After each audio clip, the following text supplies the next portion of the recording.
தமிழகத்தில் ஜல்லிக்கட்டுக்கான அனுமதியை மத்திய அரசு வழங்கியிருப்பது ஜல்லிக்கட்டு நடத்துபவர்களுக்கான வெற்றி என்று திமுக பொருளாளர் ஸ்டாலின் தெரிவித்துள்ளார். நமக்கு நாமை திட்டத்தின் பயணமாக சென்னை ICF தொழிலாளர்களை வெள்ளியன்று ஸ்டாலின் சந்தித்தார். அப்போது செய்தியாளர்களிடம் பேசிய அவர், தற்போது ஜல்லிக்கட்டு நடத்த அனுமதி வழங்கிய மத்திய அரசுக்கும் மத்திய அமைச்சர் பொன் ராதாகிருஷ்ணனுக்கும் நன்றியை தெரிவிப்பதாகவும், இந்த வெற்றி ஜல்லிக்கட்டு நடத்துபவர்களுக்கான வெற்றி என்றும் கூறினார்.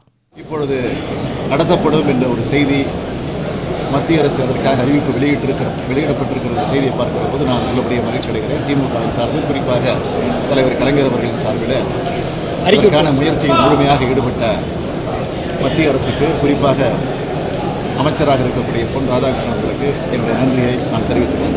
இந்த விஷயத்தை தமிழக அரசினுடைய செயல்பாடு ஜல்லிக்கட்டு விஷயத்தில் எப்படி இருந்ததுன்னு நினைக்கிறேன்? நீங்கள் தான் போய் அது முதலமைச்சர் ஜெயலலிதா அவர்களை சந்தித்து நேரடியாக போய் கேட்கணும். இந்த அறிவிப்பு யாருக்கான வெற்றி? ஜல்லிக்கட்டு நடத்தக்கூடியவர்களுக்கான வெற்றி இது.